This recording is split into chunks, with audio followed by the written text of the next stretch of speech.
Guys, வாங்க வீடியோக்குள்ளே போகலாம். இன்றைக்கி ஃப்ரைடே. நான் வீட்டை எவ்வளோ அழகாக வச்சுருக்கேன்றது உங்களுக்கு காமிக்க போகிறேன். பாருங்கள், எவ்வளோ அழகாக கோலம் போட்டிருக்கேன். எப்படி இருக்குது பாருங்கள். மஞ்சள்லாம் தடவி, மஞ்சள் குங்குமம் வச்சு, அந்த அறிவுக்கள்லாம் எவ்வளோ அழகாக மஞ்சள் குங்குமம்லாம் வச்சு, அது மேலே அழகாக அந்த விளக்கு கோலம் போட்டு, அந்த முருகருக்கான அந்த 6 ஸ்டார் அந்த கோலம்லாம் போட்டு, எப்படி எவ்வளோ அழகாக மங்களகரமாக வீடு இருக்குன்னு பாருங்கள். இந்த வேலையெல்லாம் எப்போவுமே நான் வீட்டில் இருக்கிற மெய்டை விடவே மாட்டேன். அவங்கள இந்த ஒர்க் எதுவுமே செய்யவே விட மாட்டேன். ஏன்னா எனக்கு பிடிக்காது. நம்ம வீட்டை பூஜை ரூம் எல்லாத்தையும் நாம் தான் துடைக்கணும். நான் அதுவும் தேர்ஸ்டேவே துடைச்சிடுவேன். ஏன்னா ஃப்ரைடே வீட்டு பூஜை ரூமோ இல்லை வீட்டை துடைக்கிறது எதுவுமே ஃப்ரைடே வச்சுக்கவே கூடாது.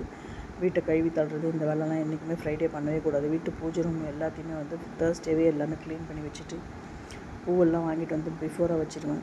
பாருங்கள், ஃப்ரைடே அன்றைக்கி எவ்வளோ அழகாக சாமிக்கு அழகாக அந்த மல்லிகைப்பூ மாலை, ரோஸு, சாமந்தி எல்லாமே அழகாக வாங்கி எவ்வளோ அழகாக டெக்கரேட் பண்ணியிருக்கேன் பாருங்கள். எனக்கு பூஜை ரூம் அவ்வளோ தெய்வீகமாக இருக்கும் பார்க்கறதுக்கு. அது உள்ளே என்ட்ரானாவே ஒரு அப்படியே ஒரு பாசிட்டிவ் வைப்ஸ் இருக்கும், மன அமைதி இருக்கும், அவ்வளோ பீஸ்ஃபுல்லாக இருக்கும்.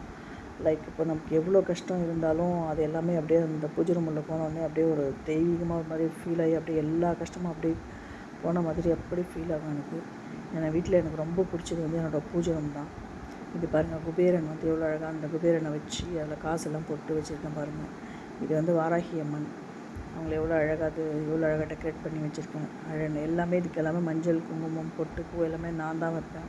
இது வலம்புரி சங்கு. இந்த வலம்புரி சங்கில் பன்னீர் ஊற்றிட்டு அந்த ஜவாது சொல்லுவாங்க இல்லையா, அது போட்டு வைக்கணும். அது போட்டு வச்சா அவ்வளோ நல்லது. இவங்க சரஸ்வதி. பாருங்கள், இந்த கோலம் பாருங்கள் எவ்வளோ அழகாக இருக்குது. அந்த லக்ஷ்மியோட பாதம் துளசி மாடத்தோடு இருக்கிற கோலம் எவ்வளோ அழகாக இருக்குது. ஒவ்வொன்றும் பார்த்து செய்வேன் நான். ஏன்னா என் வீட்டுக்குள்ளே வர்றவங்க ஒரு இன்விடேஷன் வைக்க வர்றவங்க கூட வீடு கோயில் மாதிரி இருக்குது அப்படின்னு சொல்லுவாங்க. ஏன்னா அந்தளவுக்கு அவ்வளோ இம்பார்ட்டன்ஸ் கொடுப்பேன். இந்த விநாயகர் நான் பிள்ளையார்பட்டி போயிருந்தேன். அப்போ வாங்கினேன் இந்த விநாயகர். லாஸ்ட் வீக் போயிருந்தேன்.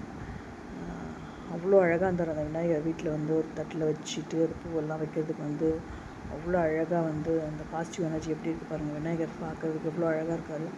எனக்கு அப்படியே ரொம்பவே பிடிச்சிருந்தது. நீங்கள் நம்ம எவ்வளோ தான் பண வசதியோட காசு பணத்தோடு இருந்தாலும் நம்ம வீட்டு பூஜை ரூமை அவ்வளோ அழகாக வச்சுக்கணும். அது அவ்வளோ தெய்வீகமாக இருக்கணும். சிலர் நல்லா சம்பாதிப்பாங்க, ஆனால் பூஜை ரூம் ஒழுங்காக கவனிக்கவே மாட்டாங்க, கோலம் போட மாட்டாங்க, எதுவுமே செய்ய மாட்டாங்க, அவ்வளோ இம்பார்ட்டன்ஸ் கொடுக்க மாட்டாங்க. நான் அப்படியே ஆப்போசிட், அவ்வளோ இம்பார்ட்டன்ஸ் கொடுப்பேன். இங்கே பாருங்கள், என்னென்னலாம் அந்த லக்ஷ்மிக்கு என்னென்னலாம் வாங்கி வச்சுருக்கேன். எவ்வளோ அழகாக அவங்களுக்கு பிடிச்ச கோலம்லாம் அவ்வளோ அழகாக போட்டு அந்த விளக்கெல்லாம் பொட்டு வச்சு அந்த பூவெல்லாம் வச்சு அதை ஏற்றும் போது அவ்வளோ ஹாப்பியாக இருக்கும். லக்ஷ்மி பக்கத்தில் மஞ்சள் குங்குமம், அந்த சோழி, லக்ஷ்மிக்கு பிடிச்ச அந்த ஸ்பைசஸ்லாம் இருக்குது இல்லையா, அந்த வாசனை பொருள், அந்த சீரகம், கிராம்பு எல்லாமே வச்சுருக்கேன் பாருங்கள். அவ்வளோ அவங்களுக்கு அது அவ்வளோ பிடிக்குமா.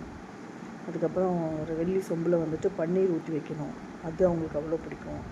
வத்தி சாம்பிராணிலாம் ஏற்றி வைக்கிறது லக்ஷ்மிக்கு அவ்வளோ பிடிக்குமா. டெய்லி எப்போவுமே வெள்ளிக்கிழமை செவ்வாய்க்கிழமெல்லாம் நான் எப்போவுமே வீட்டுக்கு சாம்பிராணி போட்டுகிட்டே இருப்பேன். ஓகே கைஸ், இந்த வீடியோ பிடிச்சிருந்தால் லைக் பண்ணுங்கள்.